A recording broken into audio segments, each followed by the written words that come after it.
Okey. Aku namakan aku sebagai pekerja sosial. Aku lebih suka orang panggil aku pekerja sosial daripada kebanyakan orang panggil aku cikgu, ada orang panggil aku aktivis, ada setengah panggil aku sukarelawan, ada juga panggil aku handsome.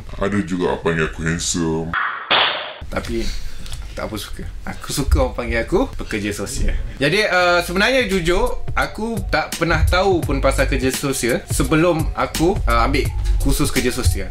Tapi yang aku pasti, yang aku tahu, aku suka buat kerja komuniti. Aku ada gambaran komuniti yang aku nak dan aku suka untuk merealisasikan gambaran tu. Jadi aku semua pemilihan kursus-kursus aku selama ni, aku akan pilih kerja-kerja bidang-bidang tentang sosial. Jadi aku dapat kerja sosial di Malaysia. Apa-apa saja bidang selain pada sains itu bidang buangan. Itu Malaysia. Apa-apa saja seni, sastra, sosial, geografi, ilmu kemanusiaan apa semua ni bidang sampah je. Dan itu masalah kita di Malaysia. Dan bukan hanya kerja sosial. Mana-mana bidang pun terima kesan tu apabila kita terlampau mengejar masyarakat industri.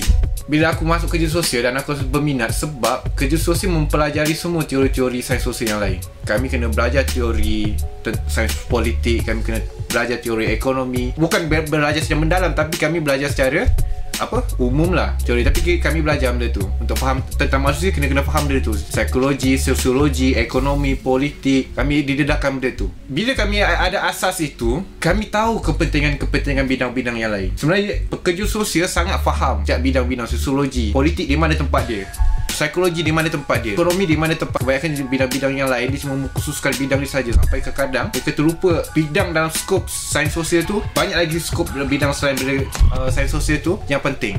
Jadi itulah aku rasa kelebihan kerja sosial. Aku dapat menghargai bidang-bidang yang lain dan aku faham kenapa bidang-bidang yang penting. Kita bidang kerja sosial kita dengan luar negara, dan beberapa benda juga yang kita perlu kritis untuk mencedok bidang ini daripada barat. Luar negara daripada barat lah, sebab asal usul kerja sosial daripada barat.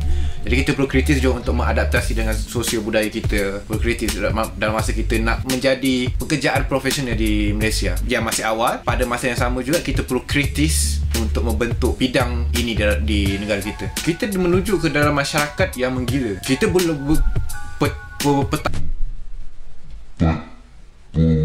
tambahan populasi penduduk manusia yang sangat meningkat. Kita perlukan orang-orang yang boleh mengorganize komuniti-komuniti ini, memberi kefungsian sosial lah. Itu term yang selalu digunakan kerja sosial, adalah kefungsian sosial. Komuniti, individu, kumpulan ni ada fungsi di dalam sosial, memberikan itu supaya mereka tidak, bila dah masuk dalam komuniti, dah masuk dalam masyarakat, mereka terpinggir-pinggir. Apa fungsi dia mereka dalam komuniti? Jadi inilah peranan asas utama kerja sosial, memberi fungsi balik pada seorang kumpulan, individu, keluarga di dalam sosial.